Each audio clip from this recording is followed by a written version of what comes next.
The battle was already lost by the time Fleet Seer Omrath stopped pretending otherwise. She stood at the command bridge of the Vahari Reach and watched 3 more cruisers die on the tactical display. Not ships. She knew the names of their captains, the names of their children, in some cases. The vessels folded into light and debris, and then they were just numbers on a screen, and Omrath marked them the way you mark items on a list, with precision, with efficiency, with nothing left over for grief, because grief was a resource she had already spent.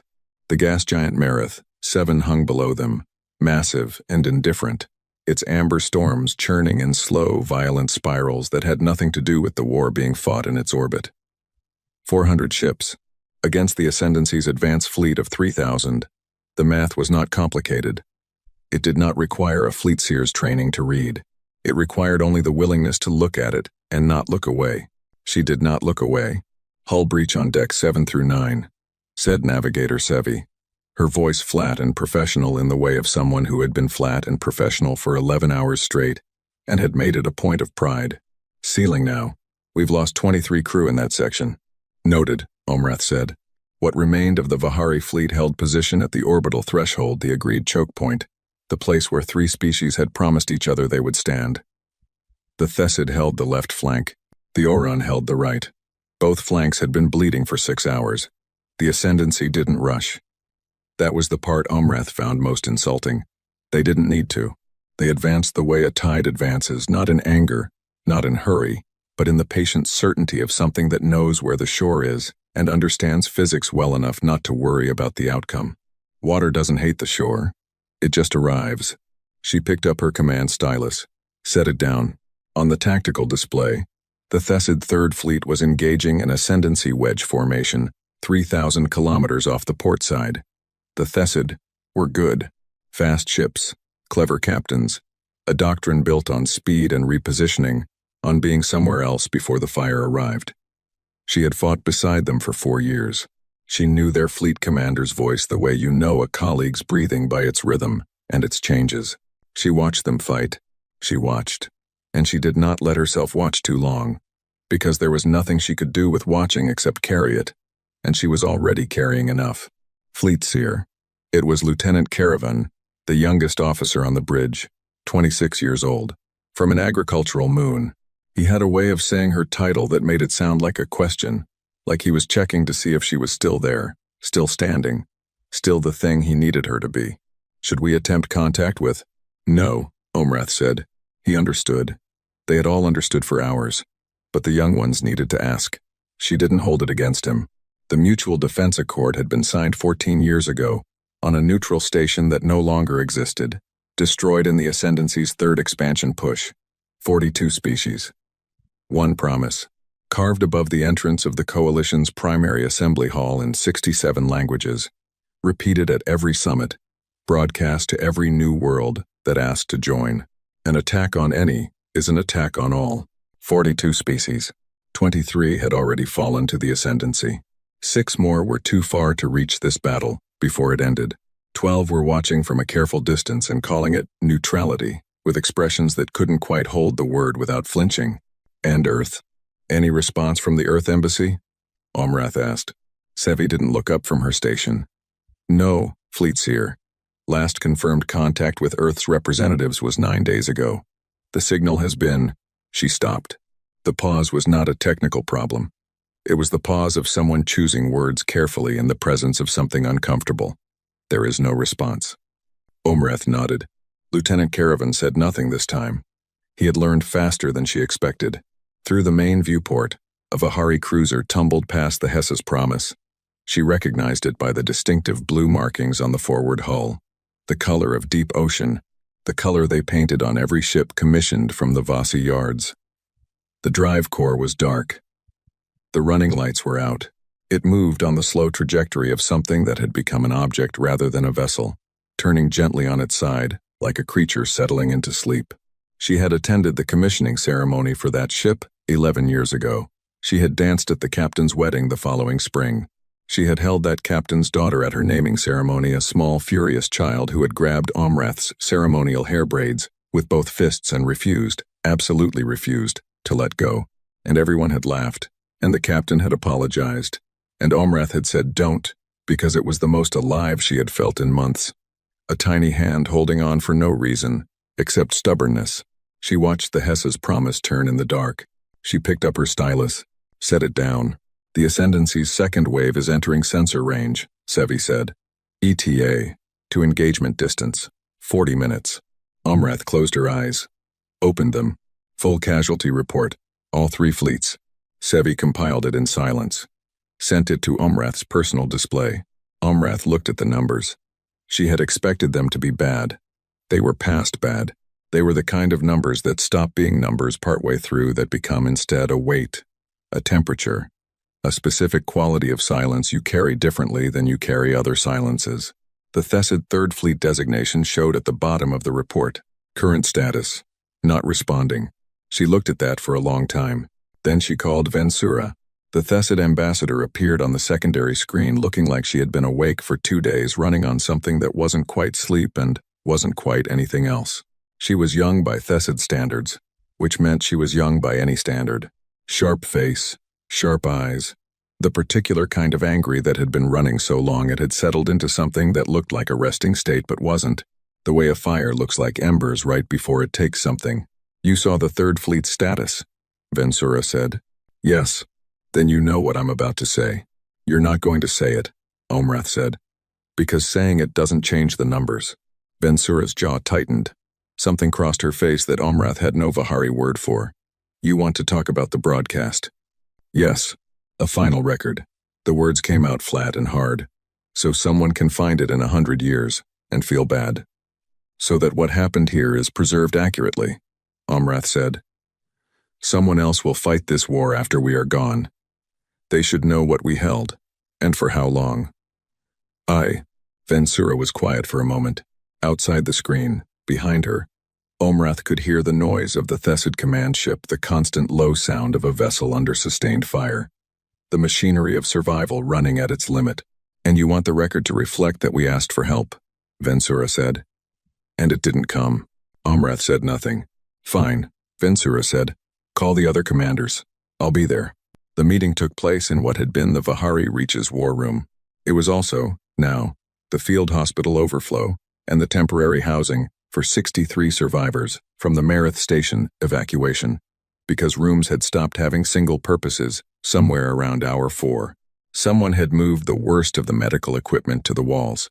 The survivors had arranged themselves with the careful politeness of people sharing space during something important, sitting against the bulkheads with their knees pulled up, watching with the patient eyes of people who had nothing left to do but witness. The 5 remaining senior commanders joined by screen. 3, Vahari, 1 Orin Commander Beltha, who had the quiet weight of a species that had faced extinction before and come out not exactly victorious but present, which in Beltha's experience was all victory ever really was. 1 Thessid Captain Veen, who had taken command of the Second Fleet 6 hours ago when her predecessor's ship had stopped being a ship. They went through the tactical picture. Nobody argued about the numbers. You don't argue with gravity. We have 2 functional options, Omrath said. Retreat or hold. Retreat to where? Captain Veen asked. The room was quiet. Then we hold, Beltha said. Her voice was the color of old stone. And we send the record. Caller. The record is a gesture, Vensura said. She had not sat down. She had positioned herself against the far wall with her arms folded and the energy of someone who was going to disagree with everything and help with all of it anyway. It is not a strategy. No, Omrath agreed. It isn't. But it is what we have. The debate about the broadcast content lasted 20 minutes. It should have taken 5. But people facing the end become particular about language in the way that only people with nothing left to lose can afford. Every commander wanted their species' contribution accurately represented. Every commander wanted the record to be fair, which meant different things to different people. And reconciling those differences took time that they were spending from a budget that was almost empty.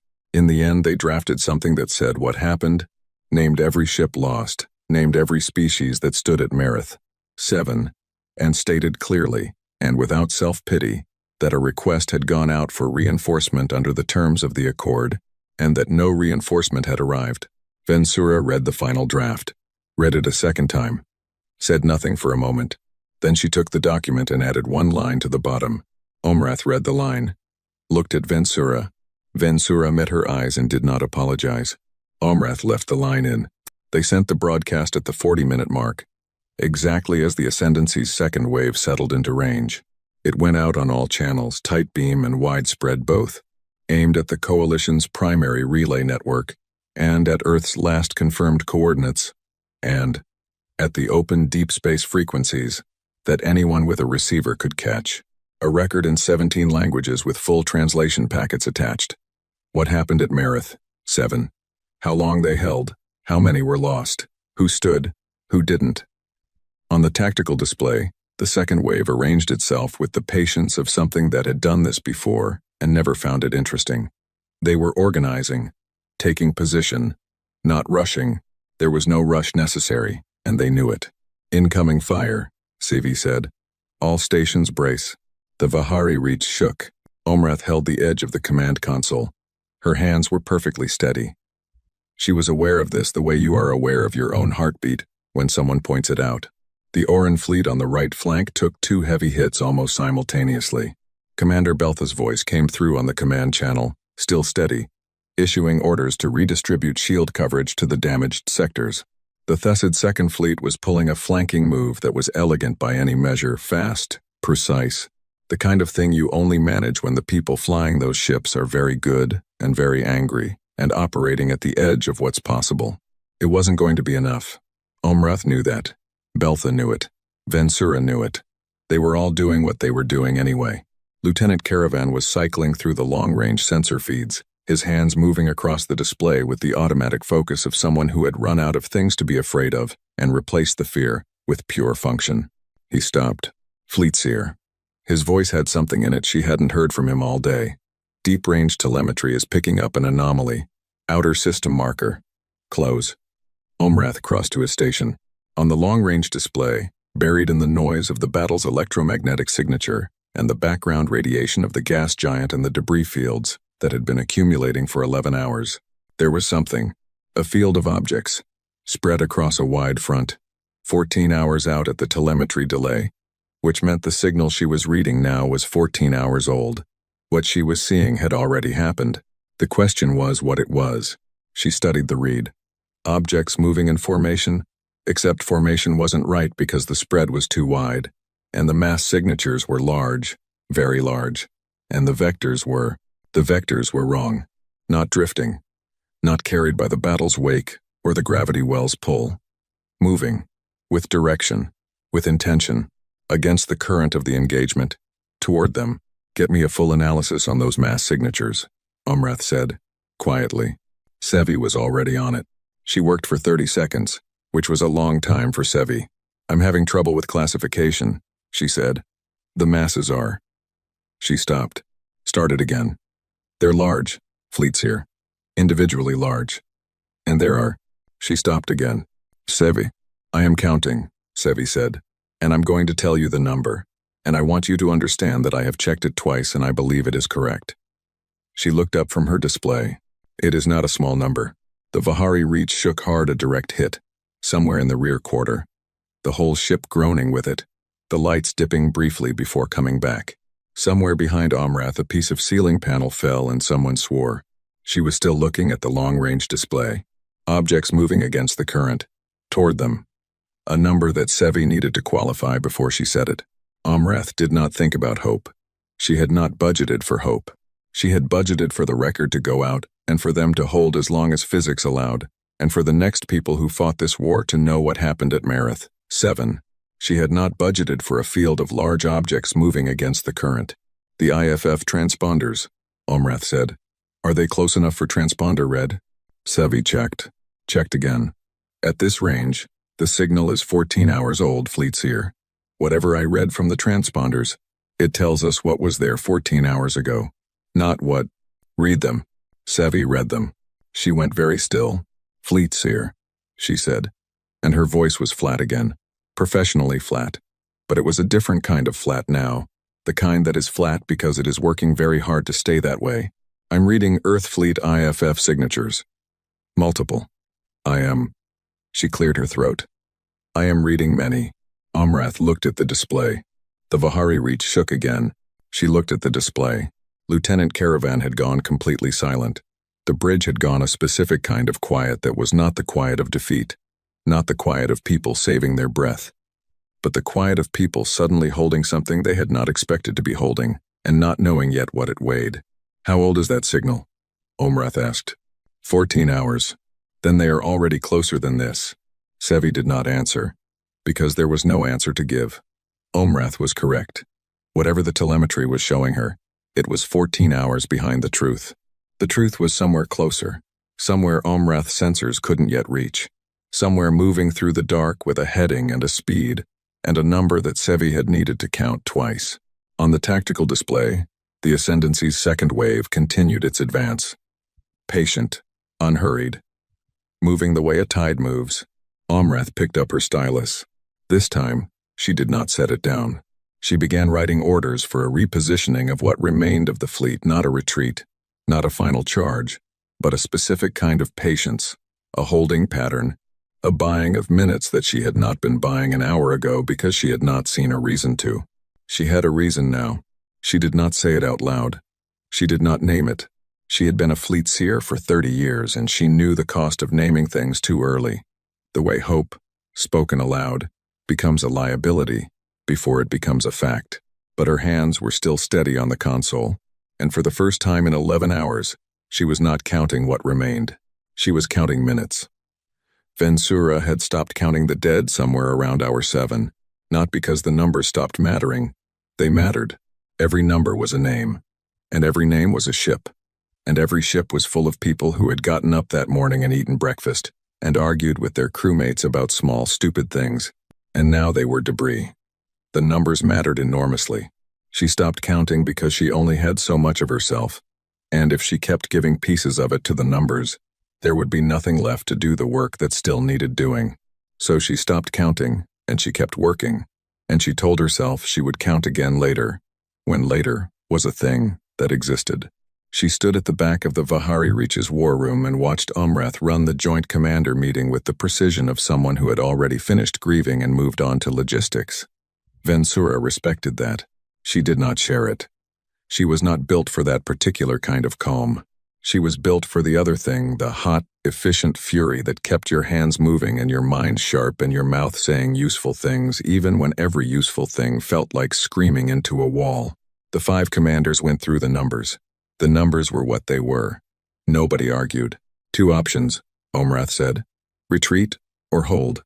Retreat to where? Captain Van asked. Her voice was steady. Her second fleet had taken 30% casualties in the last 3 hours. Her voice was steady anyway. Nobody answered. Beltha said they should hold and send the record. Vensura said the record was a gesture. She meant it. She also knew she was going to help write it, because gestures were what you did when you had run out of everything else. And you did them anyway because the alternative was to do nothing. And she was Thessid, and Thessid did not do nothing. What exactly goes in this record? Captain Van asked. Everything, Omrath said. What we held, how long, how many we lost. The terms of the accord, and the nature of our request, and the nature of the non-response, Vensura said. Omrath looked at her. Yes, that too. Ven leaned forward on the screen. We name Earth specifically? The room went quiet in a particular way. Not uncomfortable. Exactly. More like the quiet of people standing around something they have been avoiding looking at directly, and someone has finally pointed at it, and now they all have to look. We name every party to the accord, Omrath said. We name who responded and who did not. The record is accurate or it is nothing. Tell. Nobody disagreed. Vensura noted that. 14 species on this call, more or less, and not one of them argued against naming Earth, because they were all thinking it. They had all been thinking it since hour 2, when it became clear that the Accord's promise was going to be tested in the most direct way possible, and the test was being failed, and the failure had an address. They started drafting. It took longer than it should have. It always does. The living are particular about how the dead get described, and every commander in that room was describing people they had served with, ships they had known, moments they had shared, and the difference between accurate and fair is smaller than people think, but still large enough to fight about. And they fought about it. carefully, with the tight, controlled energy of people who had no room left for wasted emotion. Vensura listened and occasionally said things and mostly watched. She was watching Omrath, specifically. The way the fleet seer moved through the meeting, steady, methodical, never rushed, never sharp in the way that meant something was breaking underneath. Vahari were old as species went, old and formal and precise. Their whole culture built around the idea that composure was not the absence of feeling but the management of it, the channeling of it into useful forms. Omrath was the best example of that Vensura had ever seen in person. It did not make Vensura feel better. It made her feel something else, something that wasn't quite envy, and wasn't quite admiration, and wasn't quite grief. Something that had all three of those in it and no clean name. She was still thinking about the Third Fleet. She was always thinking about the Third Fleet. The Third Fleet had been the best of the Thessid forces at Mareth. 7, fastest, most experienced, deepest in the engagement. They had been the ones pushing hardest into the Ascendancy's flank, the ones drawing fire away from the Vahari center, the ones buying hours with the particular economy of people who understand they are spending something they cannot get back. Not responding meant something specific. She knew what it meant. She had known for 2 hours what it meant. She had not said it out loud, and she was not going to say it out loud because saying it out loud would make it into the kind of thing you have to finish feeling, and she could not afford to finish feeling it right now. Later. She would do it later, when later existed. The debate wound down. The draft was finished. It was good, accurate, complete, stripped of anything dramatic or self-pitying, which was harder to achieve than it sounded because every sentence had been written by someone with something to be dramatic and self-pitying about. Omrath read it aloud once.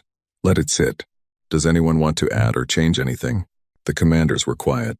Vensura took the document. Read it. Read it again. Her eyes moved down to the last line of formal closing. Properly diplomatic. Appropriately composed. She thought about the Third Fleet. She thought about the Accord. 14 years of meetings and summits and speeches. 67 languages. Carved in stone above a door that was supposed to mean something.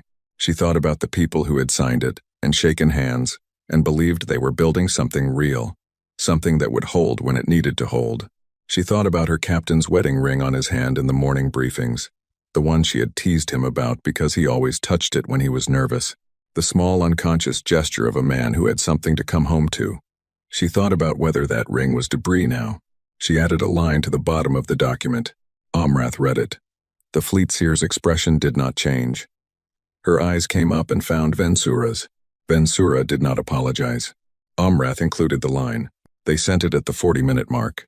Vensura stood at a secondary console on the bridge of the Reach and watched the broadcast go out, a pulse of data, spreading in all directions at the speed that data traveled. 17 languages, full translation packets, a record of everything that had happened here. She watched the transmission confirmation on the screen and felt something she could not name close over her, like water over a stone. It was done. That part was done. Now there was only the other part. On the tactical display, the Ascendancy's second wave was settling into position. Organized, patient, taking their time. Because they had time. Because the math said they had all the time they needed. And the Ascendancy were very good at math. And they knew it. Vensura pulled up the deep-range intelligence package that had come in an hour ago, the one she had looked at and set aside because the tactical situation had needed her attention and the intel had not seemed immediately relevant. She looked at it again now. It was a standard long-range scan of known coalition member home systems, automated, ran on a cycle, whether anyone asked for it or not. The data was 14 hours old by the time it reached Mareth. 7. She found Earth section. She read it. She read it again. Earth's home system, intact. Not under attack. Not evacuated. Not the wreckage of something that had already fallen to the Ascendancy's advance. Intact. Active. And according to the energy signatures and the construction telemetry buried in the scan data, building, the signature of a shipyard running at full capacity was specific. You could read it in the energy output, in the materials processing emissions, in the communication traffic density around the construction sites. Vensura had grown up on a planet with 3 major shipyards, and she knew what the signature looked like. Earth's shipyards were running at a level she had never seen from any species data. They were not under attack. They were not retreating. They were not destroyed, or paralyzed, or caught in their own internal conflict. They were building. She stood at the console and looked at that data for a long time. There was a version of this that made sense, that Earth had simply decided not to come, that the accord was paper and the promise was air, and Earth had made the calculation that Marith, 7, was a cost they were not willing to pay. It happened. It had happened with 12 other species already. The careful retreat into neutrality, the mathematics of self-preservation. There was another version. She was not ready to think about the other version yet. The other version required her to think about scale and timing and the specific nature of what building meant when done at that level, and if she started pulling that thread, she would end up somewhere she could not come back from easily. She closed the intelligence package. She filed it where it needed to be filed. She went back to the tactical display and watched the Ascendancy's second wave finish its organization. They were not rushing. They were never rushing. The next 4 hours were the kind of hours that compress in memory later into something much shorter, and stretch in the living of them into something much longer.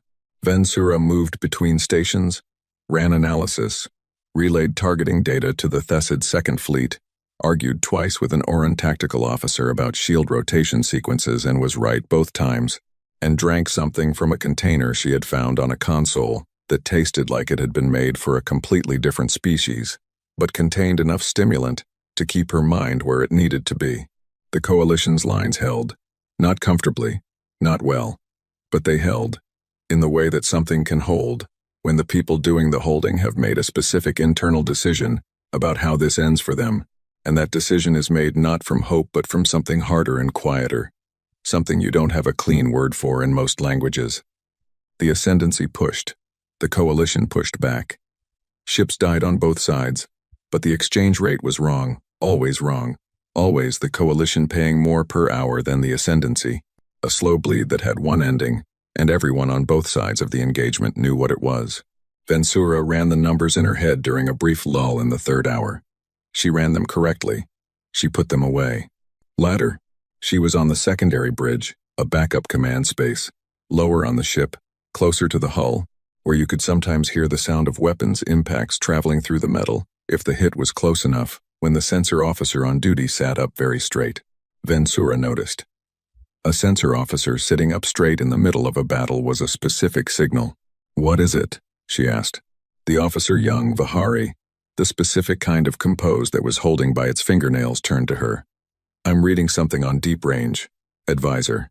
At the outer system marker. Classification? That's the issue." He looked back at his screen. "I can't classify it. The mass signatures are not matching anything in the catalog. The vectors are." He stopped. "They're moving against the battle current. Toward us." Vensura crossed to his station and looked. She was good at reading sensor data. 4 years of warfare had made her good at a lot of things she had not expected to need. She looked at the display and processed what she was seeing. Large objects. Very large. Moving with direction and purpose against the flow of the engagement. Which meant they were not debris. Not gas giant ejecta, not the secondary effects of anything that had happened in this battle. They were moving intentionally, with heading and speed. "How old is the signal?" she asked. 14 hours. Then they're already closer than this. Yes. She looked at the mass signatures, at the spread of the formation because it was a formation. She could see the structure in it, the arrangement, the deliberate geometry of ships that were placed where they were placed, on purpose. It was a very large formation. It was, she was beginning to understand, an enormous formation. The scale of it was not processing cleanly. She kept reading the numbers and her brain kept trying to correct them, kept flagging them as errors, because the numbers implied something that her experience told her could not be right. No fleet was that large. No species deployed forces on that scale to a single engagement. The resource cost alone would be, "I need IFF confirmation on those signatures," she said. The officer ran the check. The signal was 14 hours old, but the transponder codes were there, buried in the noise, readable if you knew where to look. He read them. He read them twice. He turned to Vensura. His face was doing something complicated, the Vihari equivalent of an expression she recognized from her own experience. The expression of someone who has received information that is too large to process quickly, and is simply holding it, while the processing catches up. Earth fleet signatures, he said. Multiple designations. UES prefix. I have. He counted. Counted again. I have. He stopped. Say the number, Vensura said. He said the number. She made him say it again. He said it again. Same number. His voice steady the second time in a way it had not been the first time. The way you get steadier, when you've had a moment to hold something and find out it doesn't break you. Vensura stood at the station and looked at the display and let the number sit inside her and find its shape. A debris field. That was what it had looked like. Objects scattered across a wide front. She had looked at that red 20 minutes ago, and her brain had filed it as debris, because her brain had been working within a set of assumptions about what was possible and what was not. The assumptions were wrong. The objects were not debris. The objects were ships. And the number of them, the number this sensor officer had counted twice and was now holding with a steady voice and complicated eyes, was not a patrol, was not a reinforcement, was not the kind of number you sent to help. It was the kind of number you sent to end something. Vensura thought about the intelligence package she had read earlier. The shipyard signatures. The energy output. Earth building, at a scale she had never seen from any species. She thought about the timing, about when Earth would have had to leave their home system to arrive here with 14-hour-old telemetry, already placing them at the outer system marker. She thought about that timing very carefully. And then she understood something that sat in her chest like a stone dropped into still water, the ripples of it going outward into everything. They had left before the request went out. Earth had not received the Coalition's distress call and mobilized. The timeline made that impossible. They had been moving before any of this, before the Third Fleet fell, before Omrath sent the broadcast, before any official word of what was happening at Marith. 7 had reached anyone outside the system. They had left before they were asked.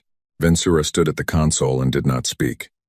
She could hear the battle outside the hull, the distant thud of weapons, the groan of metal under stress, the ship working hard to stay alive. She could hear the sensor officer beside her breathing. She thought about the line she had added to the broadcast, the one that Omrath had left in without apology. She was not sure now how she felt about that line. She was not sure about a lot of things. What she was sure about was the number on the display, the fleet moving against the current, the ships that had been moving for long enough that they were already much closer than 14 hours away, already inside the outer system, already, if the speed vectors were right, already closing. She was sure about the timing.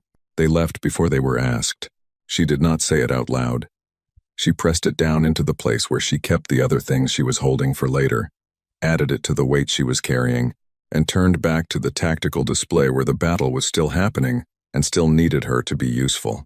On the main screen, the Ascendancy's forces continued their advance, patient, unhurried, certain of their math. The thing about hope Omrath had learned over 30 years of war was that it had a cost, not the hope itself, the arrival of it. The moment it came back after you had already let it go, that was the expensive part, because letting go was a thing you did once, at great effort, and it settled into your body as a kind of stability, a terrible stability, the stability of a person who has stopped waiting for something and adjusted to its absence. And then hope arrived anyway, uninvited, and it broke that stability open. And suddenly you were unsteady in a way that was almost worse than the grief had been, because at least grief was something you knew how to carry. She was thinking about none of this consciously. She was thinking about the sensor data. The Vahari Reach had been in continuous combat for 13 hours by the time the long-range picture started to change. The ship was tired in the way that ships get tired, systems running hot, repair crews cycling through the same damaged sections over and over, because there was no time to fix things properly, only time to patch them well enough to hold another hour. The crew was tired in a deeper way, the kind of tired that gets into your hands and makes small tasks take longer than they should. Omrath was not tired, or she was tired in a way so deep it had looped back around to something that felt like ordinary wakefulness. She had been awake for 19 hours. She knew this the way she knew the current hull integrity percentages as data, recorded, filed. She stood at the main tactical display and ran the engagement. The coalition lines were thinner now. Not broken, they had not broken. Not yet. Not in 13 hours, which was something she would write in the record if she lived to write anything. But thinner. The Oran right flank had pulled back 200 kilometers over the last hour. Not retreating but compressing. drawing tighter, covering less space with what remained. The Thessid Second Fleet under Captain Veen was holding the left with a stubbornness that was remarkable and heartbreaking in equal measure.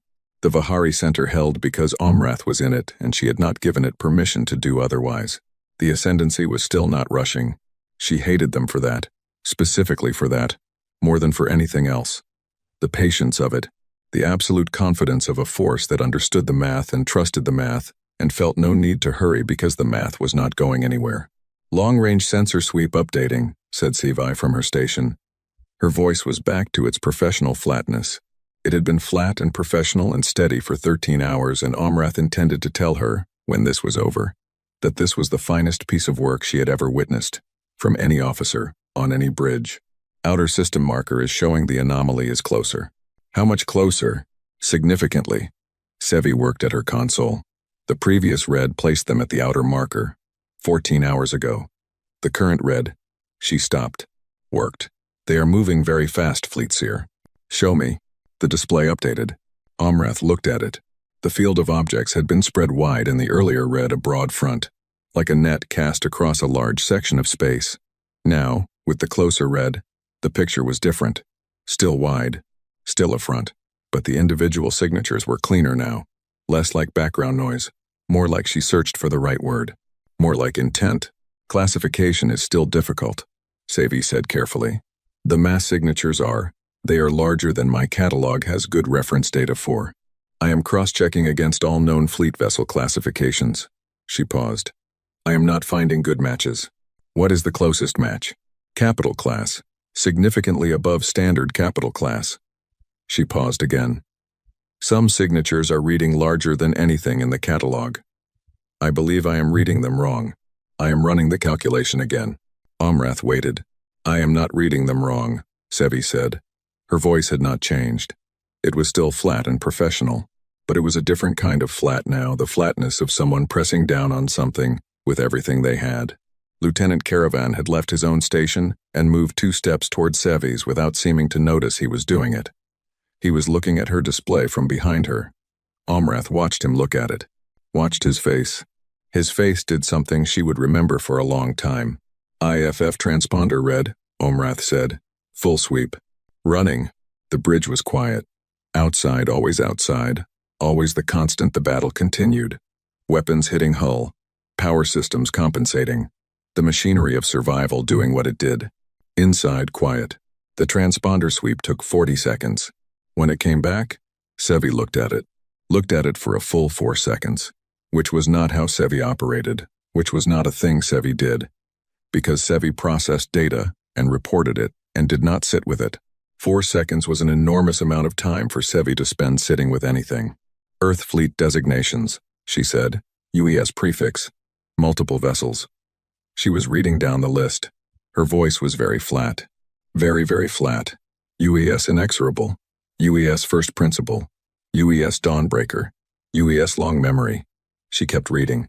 The names kept coming. UES we remember Dresden. UES reckoning. She stopped. The bridge was very quiet. Continue, Omrath said. The list is long, Fleetseer. Continue.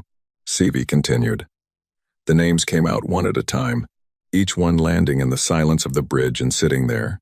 Not exploration names, not patrol vessel names, not the names of ships built for survey work or diplomatic transit, or the 100 other functions that fleets served in peacetime. War names. Every one of them. Named for what humans did when someone needed to be remembered, or something needed to be reckoned with, or a long memory was required. Named for the human habit of carrying their history with them into battle, stamped on the hull, broadcast on the transponder, in case anyone needed to know who they were dealing with. Omrath listened to the names. She picked up her stylus. She set it down. Her hands were still on the console. Perfectly still. Total count, she said. Sevi had been running the count. She had the number. She opened her mouth and said a number, and then she closed her mouth and checked it again, because the number was the kind of number you checked, the kind of number where you assumed you made a mistake somewhere, because numbers like that didn't present themselves in ordinary experience. She checked it. That count is correct? Omrath asked. Yes. Fleetseer. Lieutenant Caravan made a sound. It was not a word. It was the sound a person makes when something hits them in the chest, and their body responds before their mind catches up with what just happened. He put his hand over his mouth and turned slightly away from the display and breathed. And then he turned back, and his eyes were bright in a way that he was working very hard to manage. Omrath did not look at him. She looked at the display. The number was enormous. The number was... She could not think of a frame of reference that made it easy to hold. It was the kind of number that changed the shape of a battle, the way a geological event changes the shape of a landscape. It was the kind of number that, if you were on the wrong side of it, would do something to you that was not a tactical problem. It was the kind of number that was a message. On the secondary bridge, Vensura received the transponder confirmation at the same time, and through a different source, her own sensor officer, relaying from the Reach's sweep. She read the names on the screen. Read the count. She stood very still for a long moment. Then she went back to the timing. She had been circling the timing since she first looked at the intelligence package. Since she had understood, in a cold, clear way, that Earth shipyards had been running at maximum capacity for how long. The energy signatures in the package didn't tell her when it started, only what it was at the moment of the scan. But the approach vector did. She had the distance. She had the speed. She had the current position. Working backward, she could calculate when this fleet had left Earth's home system, when they had crossed the boundary of Earth's own territory and pointed themselves at Marith. 7. She did the math. She did it again. The fleet had been moving for longer than the Coalition's distress broadcast had existed. Not hours longer. Days.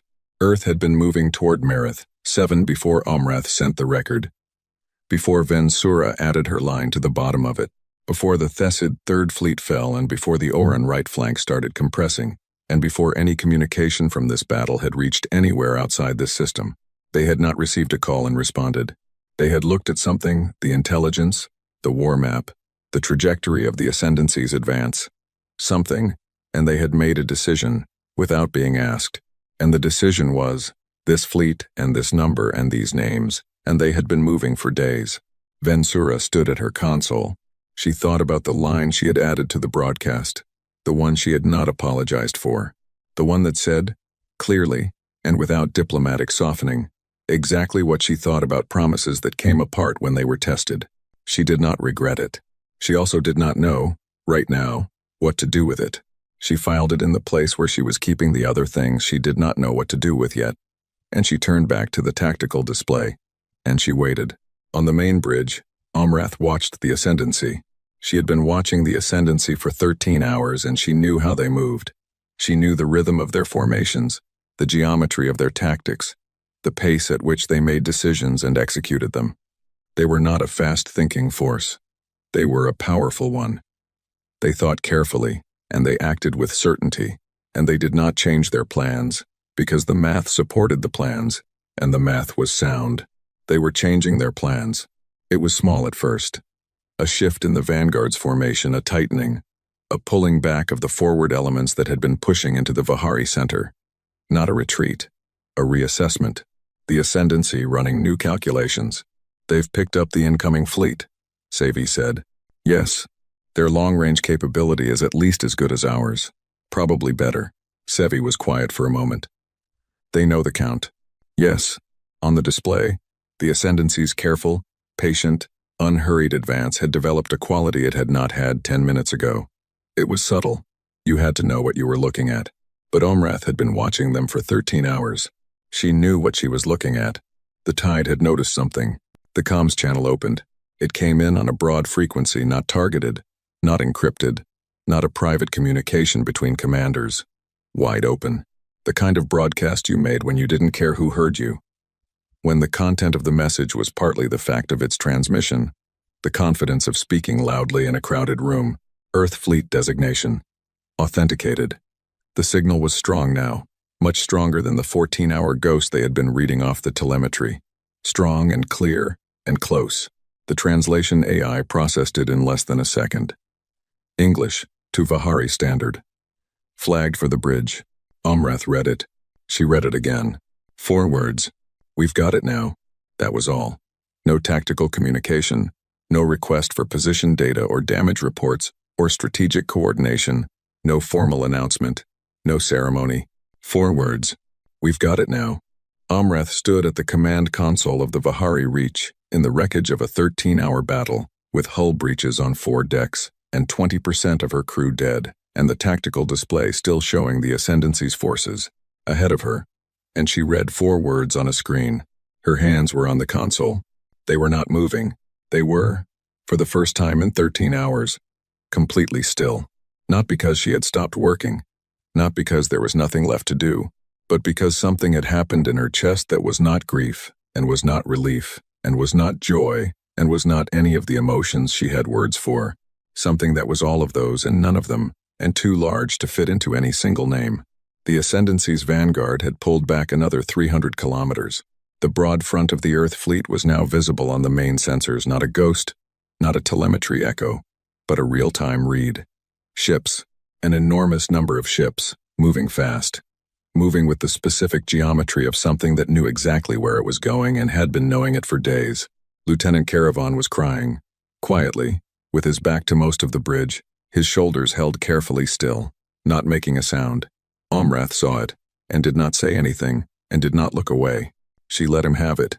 Sevi was reading fleet identifications off the incoming signals with her flat professional voice, and the voice was flat and professional, in the way that things are flat. When the shape underneath them is something, the person is very carefully, not looking at directly. On the secondary channel, Commander Beltha of the Orun said something in her own language first, before the translation came through, something short and low, that Omrath's translation AI flagged as archaic form, possibly liturgical. The Orun prayed to dead stars. Omrath knew that. Ancient practice, largely ceremonial now, kept alive in moments of extremity. Beltha was praying to dead stars. The translation came through a moment later. We are still here. Vensura received the Earth Fleet transmission on the secondary bridge. Read it. Read it again. 4 words. She thought about what those 4 words cost. The resources. The planning. The decision-making chain that had to happen for a fleet this size to be authorized. Assembled. Launched.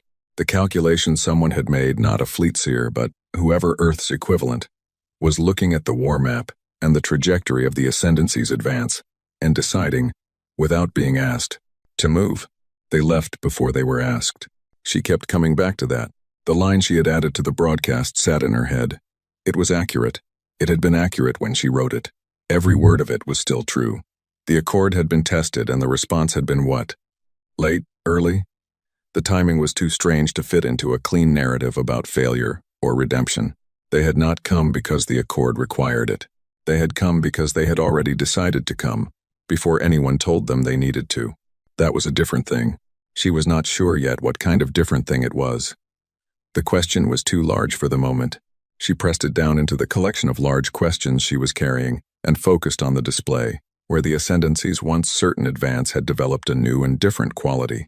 On the screen, the Earth fleet's approach vector was clean and fast and enormous, and aimed at the exact center of the Ascendancy's formation. Not flanking, not cautious, not the measured tactical approach of a force trying to minimize engagement costs. Straight in, fast. Vensura looked at that vector for a long moment. She thought several things. She kept all of them to herself. On the main tactical display, the Ascendancy patient, certain, math-trusting, 13 hours unhurried, were moving faster now than she had seen them move in all of this engagement. But the Earth fleet was moving faster than that. Precision Commander Shreth had never lost a battle. This was not an accident. It was not luck. It was the result of 34 years of careful study, precise execution, and an absolute commitment to one principle that she had built her career on and taught to every officer who had ever served under her. The outcome of a battle is decided before the first shot is fired.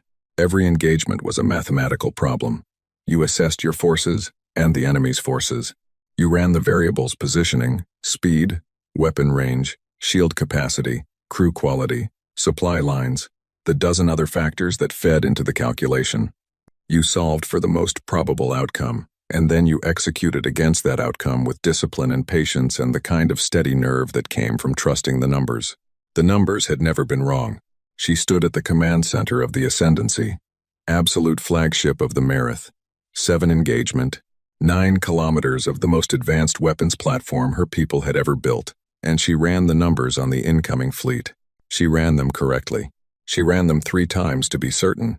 "The human fleet's approach vector is direct," said her tactical officer, Teth. He was young, precise, well-trained. No flanking maneuver. No attempt to split our formation. "They are coming straight at the center of our line." "I see it," Shreth said. "Their leading ships are already in our forward firing range." "I see that too." "Should I?" "Prepare the forward batteries," Shreth said. "Full volley. We welcome them where they have chosen to arrive."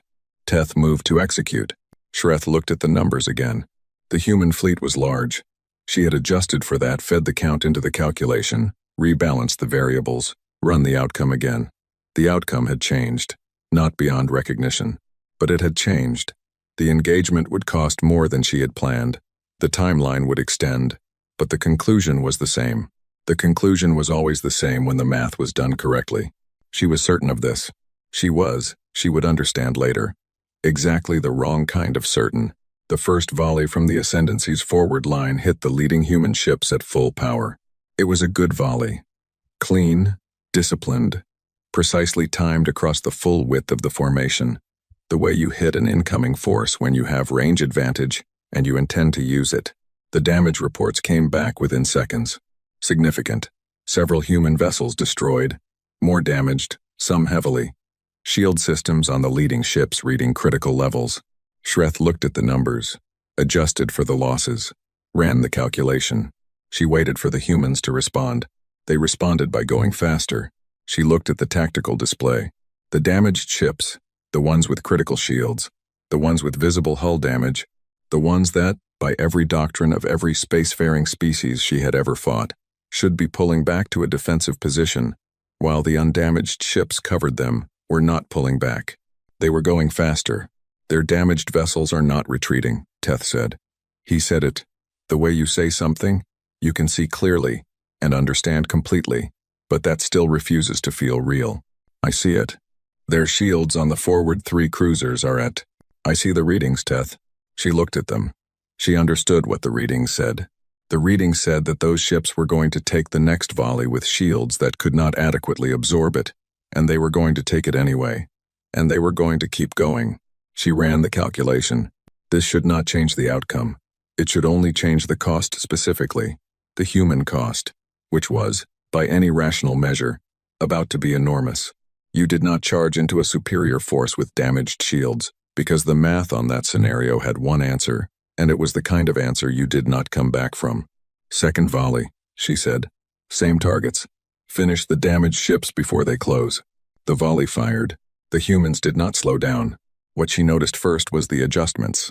The Ascendancy's tactical doctrine was excellent. It had been refined over centuries of warfare, tested against dozens of species, improved with every engagement. When an enemy did something unexpected, the doctrine had responses.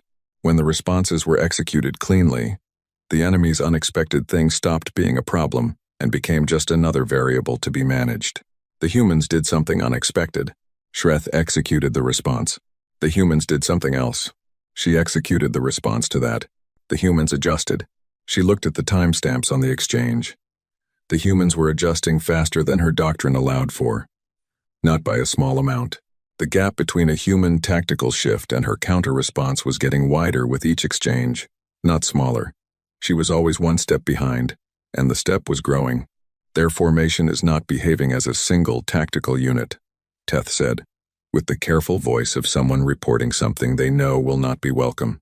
"It is behaving as many individual units, each making independent decisions, and the independent decisions are..."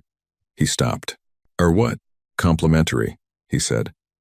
"They are each doing something different, and it is working together. I do not have a model for this. Shreth had a model for this. It was in the doctrine, under the section on uncoordinated enemies, forces that fought without central tactical authority, each unit doing its own thing, which typically resulted in an incoherent engagement that a disciplined force could dismantle methodically. The problem was that this was not incoherent. This was something else. Something that looked like incoherence from the outside and functioned like deep coordination from the inside. Except there was no central controller driving it. Each human ship was making its own decisions, and the decisions were fitting together the way a structure fits together. Not because someone had designed the structure in advance, but because the people building it understood the same principles and trusted each other completely, and the result was a thing that held together without being told to. She ran the calculation. The calculation was taking longer than it should. The variables kept changing. She ran it again. The human cruiser designated, she checked the transponder. She needed the name for the record. The UES Perseverance had taken more damage in the last 20 minutes than most ships survived. Its starboard engine cluster was gone. Its secondary shields were offline. It was listing, visibly, on the tactical display, a ship no longer flying cleanly but being pushed through space by what remained of its port engines. Asymmetrical, ugly, wrong. Shreth had assigned 2 Ascendancy destroyers to finish it. Standard protocol. A damaged ship was a liability to its fleet and an easy kill for hers, and clearing it from the board was clean tactical housekeeping. The Perseverance turned toward her lead dreadnought. She looked at the display. It was not moving away from the destroyers. It was not attempting the calculation that would tell it the best escape vector, the best angle to buy time, the best way to use its remaining speed to get out of the destroyer's firing arc.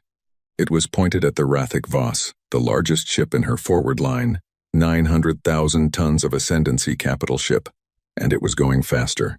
That vessel is on a ramming vector, Teth said. His voice was perfectly level. The levelness of it was itself a kind of alarm. With its current speed and mass, impact would cause significant damage to— I see it. Should I redirect the Rathik Voss to— Alert the Rathik Voss to evasive, she said, and open a translation channel on their transmission frequency. They are broadcasting on open comms. Teth opened the channel. The translation, AI, began working. Shreth watched the Perseverance close the distance, still accelerating, still broadcasting. The translation came back in 11 seconds. She read it. She read it again. She turned to Teth. Is this correct? Teth looked at the translation. The AI is flagging 94% confidence. That is not what I asked. He read it again. I believe it is correct, Commander. Shreth looked at the translation. It was a joke, a specific kind of human joke, about the relative intelligence of someone who had started a fight with them. The translation, AI had struggled with the idiom and flagged several possible interpretations, but the core content was clear. The crew of the Perseverance, on a ship that was about to ram a dreadnought at terminal velocity, were on open comms telling each other a joke, not a last statement, not a declaration, not the kind of formal transmission that species sent when they were doing something they knew was the end.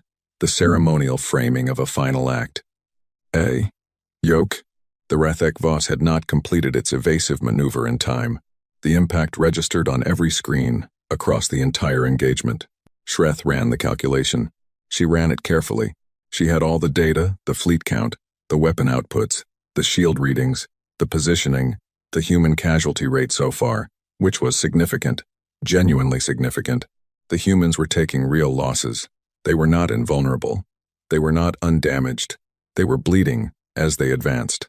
They were bleeding, and they were advancing, and they were not adjusting their speed. She had fought species that were brave. She had fought species that were disciplined. She had fought species that had excellent tactics and well-built ships and clear-eyed commanders who executed under pressure with skill. She had measured all of those qualities in the calculation, and the calculation had held. The calculation did not have a variable for this. The variable was something she was trying to define and finding that her language did not have a clean word for it. She kept reaching for words, and they kept being wrong. Aggression was not right because aggression implied emotion, and this did not look like emotion. It looked like preference. Like the humans simply preferred this to the alternative, and the preference was so deeply settled that it did not look like a choice from the outside. It looked like a property. The way water is wet. The humans were this. Whatever this was. She looked at the Perseverance's last position on the display, already being cleared from the active board, already becoming a data point in the engagement record. She thought about the joke.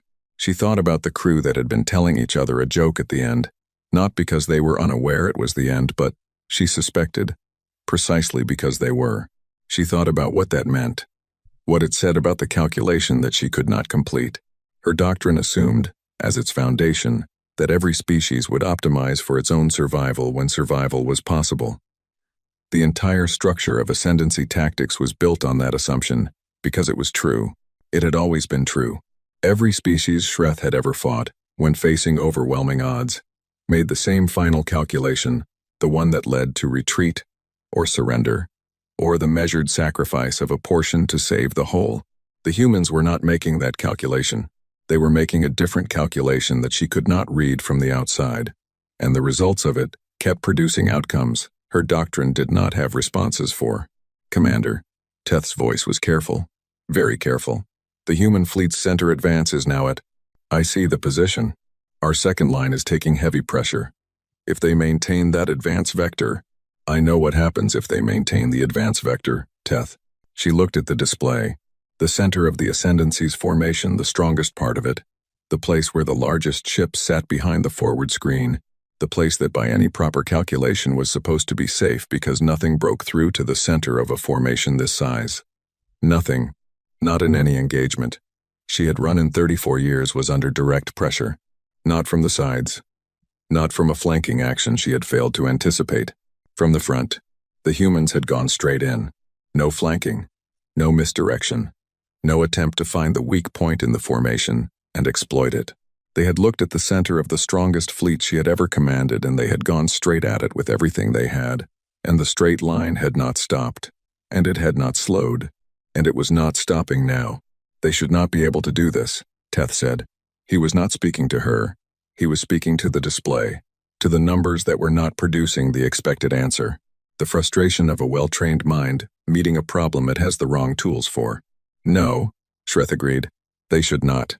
She ran the calculation one more time. The calculation gave her an answer. She looked at the answer for a long time. The center line broke at the 2-hour mark. Not in the tactical sense, not all at once. Not cleanly.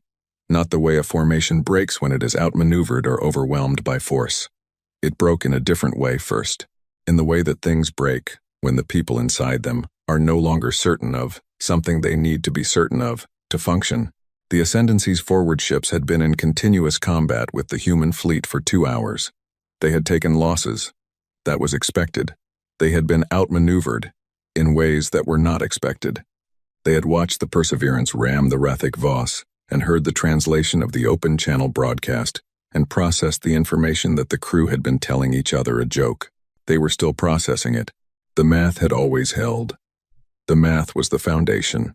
You did the math and you trusted the math, and the math told you what was going to happen next, and knowing what was going to happen next meant you were not afraid, because fear was the gap between what you expected and what arrived. And if you expected correctly, there was no gap. The humans kept arriving in ways the math had not predicted. The gap kept opening. Shreth saw it happen across her command screens, the small hesitations, the fractional delays in response times, the forward ships pulling back half a second later than the order required, because the humans had done something else. Something new. Something the doctrine did not have a name for, and the officers in those ships were spending a moment that they could not afford trying to understand it before they reacted to it. Fractional delays, half seconds, quarter seconds. At the scale of a fleet engagement, those fractions were the difference between a line that held and a line that didn't. We are losing the center, Teth said. Yes. Your orders, Commander? Shreth looked at her screen. She looked at the human fleet, pressing forward, taking losses, still pressing. The gap between their casualties and their advance not behaving the way the calculation said it should. She looked at the Rathic Voss, damaged and out of position. She looked at the coalition fleet, smaller, battered, outgunned before the humans arrived, still on the field. Still there. Still holding because someone had told it to hold, and it had decided to believe that instruction for reasons she now understood better than she had 13 hours ago. She looked at all of it. She thought about the joke. Order the forward line to pull back to secondary positions, she said.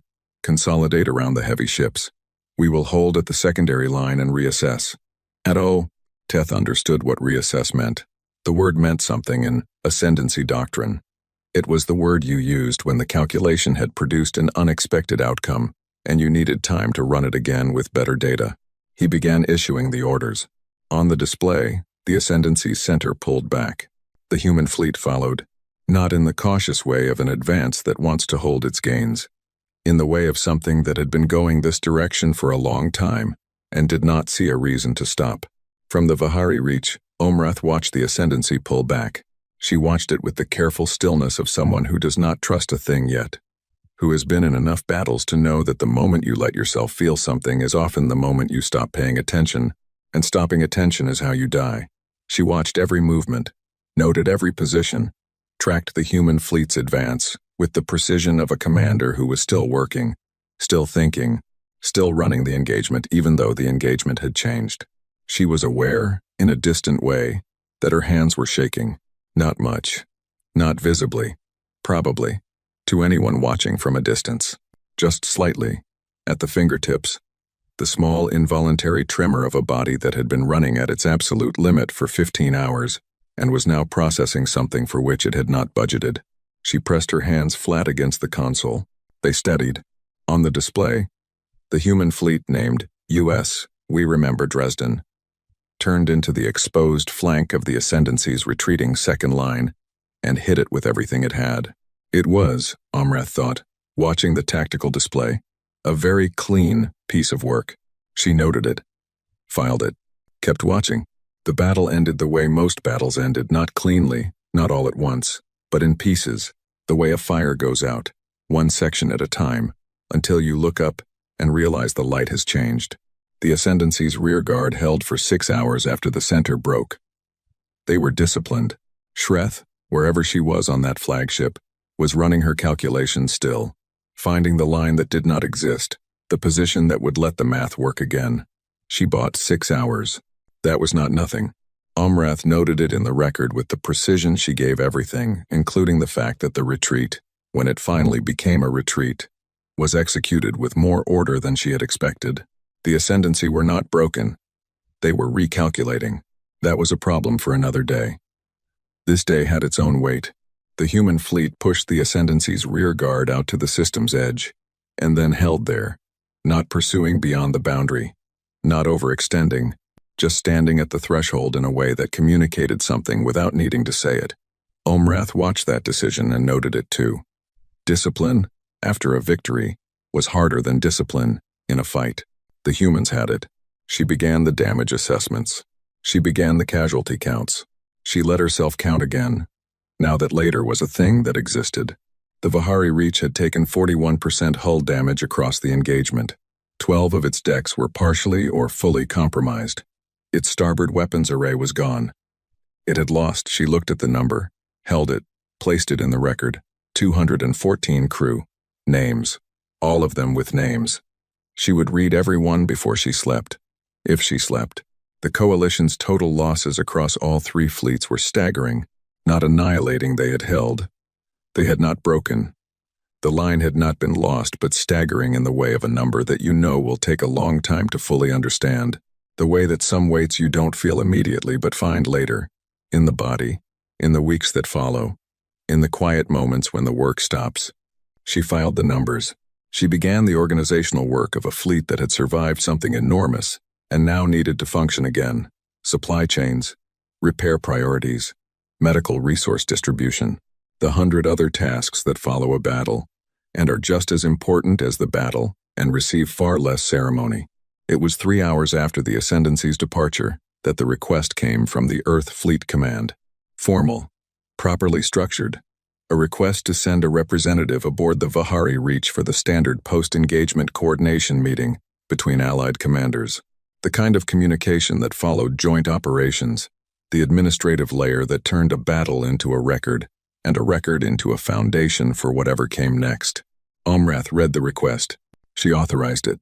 She stood at the viewport of the Reach's main observation deck for a few minutes afterward and looked at the battle debris still drifting in Mareth, 7's orbit. The gas giant's storms were unchanged, still churning, still indifferent. The amber spirals had watched 15 hours of war and found it unremarkable. She understood that feeling more than she would have admitted. She went to prepare for the meeting. She had formed an image of what the human admiral would look like. She was not aware she had done this until the admiral came through the docking corridor, and the image and the reality met each other and produced a small internal friction that Omrath noticed in the way you notice. A step that is slightly lower than you expected, the body's automatic adjustment. The recalibration. She had expected, without quite deciding to, someone large. Someone with the specific physical quality that power tends to produce in the people who carry it, the expanded presence, the deliberate bearing, the visible weight of authority worn as a kind of armor. She had met commanders like that from a dozen species. They tended to come in a recognizable shape. Admiral Yara Vasquez was not large. She was an ordinary human height, which Omrath had learned was a range rather than a fixed point, and Vasquez occupied the middle of that range without distinction. She had the kind of face that had been formed by long exposure to difficult things and had not softened under that exposure, but had not hardened. Either had instead arrived at something else, something that was neither soft nor hard, that was just present in the way of something that has been tested and found out what it is made of, and is no longer surprised by itself. She was tired, not in the way of someone who needed sleep, though that was probably also true. In the deeper way, the way of someone who has been tired for so long that the tiredness has become part of the structure of the person, has knit itself into the daily operation of their body, has been incorporated. The way scar tissue is incorporated, you stop noticing it separately from yourself, because it has become yourself. Omrath recognized that tiredness. She saw it in her own mirror. Vasquez stepped into the meeting room, still the war room, still smelling of antiseptic and burned metal. The survivors from Merath Station having been moved to proper quarters some hours ago, and looked at the space with eyes that processed it quickly, took in what mattered, filed the rest. She looked at Omrath. "Fleet Seer Omrath," she said.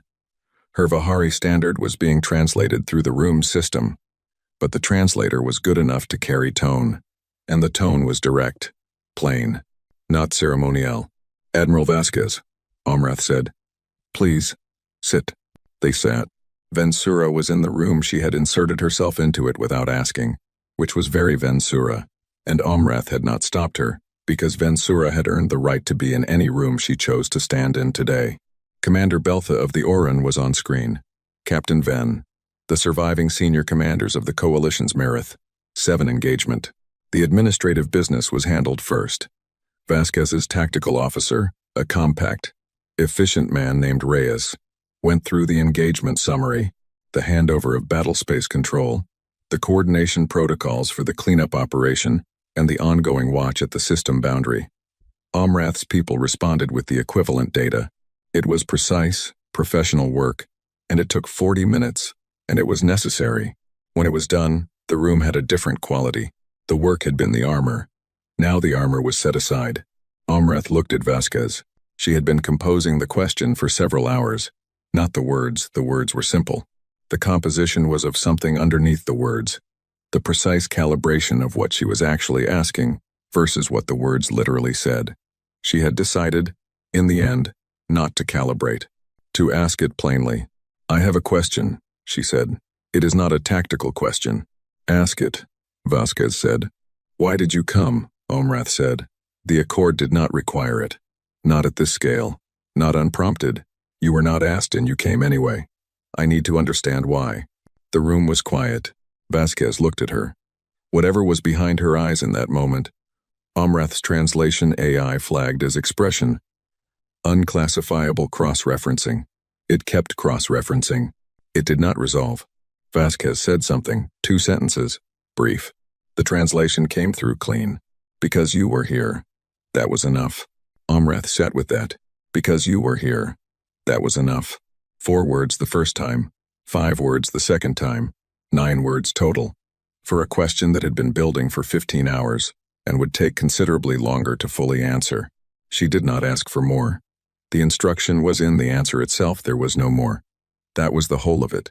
The entire foundation of the decision, stated without decoration, "Because you were here." That was enough. Vensura, standing against the wall in her chosen position of controlled distance from everything, said nothing. Omrath glanced at her. Vensura's jaw was set in a specific way. Her arms were crossed. She was looking at the wall somewhere to the left of the screen where Beltha's face was. Vensura, who had an opinion about everything, who had added an unauthorized line to a final broadcast and not apologized for it and never would, who ran on fury the way some ships ran on fuel, was not saying anything. That told Amrath more than the words had. The meeting wound down. The formal portions completed, the records filed, the next steps agreed. Vasquez stood to leave with the compact efficiency of someone who had more things waiting and had rationed her time here accordingly. She paused at the door. Your people held this system for 15 hours, she said. Against that force. With what you had. She said it in the way you say something that is simply true, without addition or emphasis. That goes in our record too. She left. Amrath stood in the empty meeting room for a moment.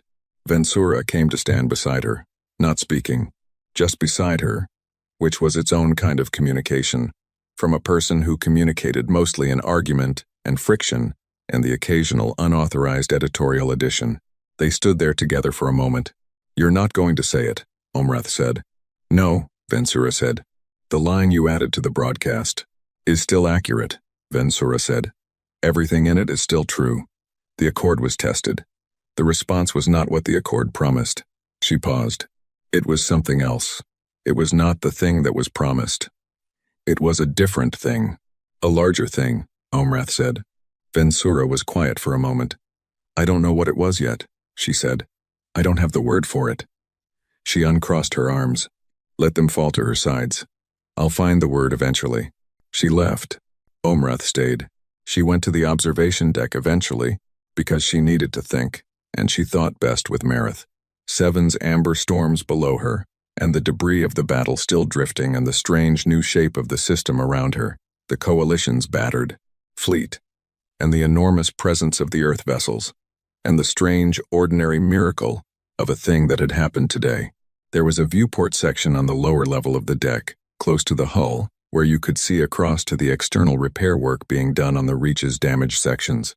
3 teams out there, moving along the hull in their magnetic suits, working on the starboard weapon array and the 2 worst hull breaches. Standard post-battle repair operation. One of the teams had a human on it. 2. She corrected herself, looking more carefully. 2 humans, working alongside 4 Vahari engineers with the particular focused energy of people who are solving a specific problem together and have gotten past the phase where they needed a shared language to do it, communicating instead in the universal language of pointing at damaged things and gesturing and occasionally just physically demonstrating what you meant. One of the humans young, she thought, though she found human age difficult to read, had brought something. A container of some kind, silver, rounded, attached to their suit's utility belt. As she watched, the human unclipped it, opened it, and offered it around the group. The Vahari engineers looked at the container. The human gestured at it encouragingly. One of the engineers accepted whatever was inside. The human looked pleased in the uncomplicated way of someone who has successfully shared something they like and wants others to like it too. Amrath watched this. The container was passed around. The human watched everyone try it with the specific, hopeful expression of a person waiting to see if the thing they like will land. One engineer's body language shifted in a way that suggested the contents were acceptable. Another's suggested mild uncertainty. The human pointed at the uncertain one and made a gesture that the translation AI, working on body language rather than speech, suggested might mean, give it a second. The uncertain engineer waited. The uncertain engineer tried again. Their posture shifted. The human pointed at them, in the satisfied way of someone who knew this would happen. Amrath watched the whole exchange. The container was coffee. She knew this because she had been briefed on human stimulant preferences in her initial coalition orientation 14 years ago, and the shape of the container was consistent with what she had seen in reference materials. Coffee, a drink humans made from a specific plant that grew on Earth, roasted and ground and processed in various ways, consumed in large quantities, apparently central to human functioning in the way that certain nutrient compounds were central to Vahari functioning but treated less like fuel and more like a ritual, a social object, a thing you offered people when you wanted to be near them. They had brought coffee to the hull repair. The crew of the Perseverance had told each other a joke. Admiral Vasquez had the eyes of someone who had been tired for a very long time and had incorporated the tiredness and kept going. Because you were here. That was enough. Something moved through Amrath that she needed a moment to identify, because it was unexpected, and she had not budgeted for it, and it did not fit into any of the categories she had been working in for the last 17 hours. It was fear, not the fear of losing. She knew that fear. It was an old, familiar thing, well-worn, manageable. Not the fear of the ascendancy, or of the battle, or of the numbers on the casualty report. This was a different kind. The kind that had nothing to do with threat in the direct sense. The kind that came from understanding something and not knowing what to do with the understanding. She was afraid of the coffee, of the joke, of the tired eyes and the two sentences and the complete absence of ceremony around an act that should have had ceremony, that by any measure of any species culture should have been marked with something, speeches, declarations, the formal weight of what it meant to cross the distance they had crossed and do the thing they had done. Nothing. Just arriving. Just, we've got it now, and coffee on the hull. She was afraid of what it meant to be the same species as the Perseverance's crew, and also the species that brought coffee to share with people you had never met, because you were fixing something, and fixing things was better with coffee. The same species. One thing. She thought about what that meant for a galaxy that had spent 1,000 years cataloging its dangers, measuring its threats, building its doctrines around the known shapes of what could hurt you. The ascendancy, the various other forces that had risen and fallen and been recorded and responded to and managed. The galaxy had been doing that accounting for a very long time. It had not, as far as she knew, made a line item for something that made war the way the Perseverance's crew made war, and also brought coffee to hull repairs, and waited with hopeful eyes to see if the Vahari engineers would like it. Something that was not trying to be dangerous and was not trying to be kind. Something that was just being what it was, completely, without adjustment, without performance, bringing all of it everywhere it went. On the hull, the human with the coffee had gone back to work. The repair team moved along the damaged section of the starboard array in a coordinated way. Human and Vahari together, working with the focused ease of people who have found the shared rhythm of a task and are now simply inside it. The uncertain engineer reached over and tapped the human on the shoulder, pointed at the coffee container. The human unclipped it immediately, passed it over without hesitation, did not make a thing of it. Umreth watched. She thought about the question she had asked and the 9 words she had received. Because you were here. That was enough. She thought about Vensura's line in the broadcast. Still accurate, Vensura had said. A different thing. Yes. A different thing. She did not yet know what to do with a different thing of this size. She suspected it would take time, not hours. Not the kind of time you measured in tactical cycles, but the other kind. The long, slow kind that changed the shape of things without you noticing until you looked back and could not find the original shape anymore. She would write the record of today with the same precision she brought to everything. She would write what the coalition held, and for how long, and what it cost, and what arrived.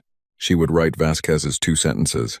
She would not write what she was thinking now, standing at the viewport with Marith, 7 amber storms below her, and a human sharing coffee on her hull. That was not the kind of thing that went in a tactical record. That was the kind of thing that lived in the space between records, in the silence that held the weight of what had happened when the words ran out. She stood at the viewport for a while longer. The galaxy had spent 1,000 years cataloging its dangers. It had not thought to account for the ones that hadn't decided yet whether to be dangerous. It would need a new category. She turned from the viewport and went back to work.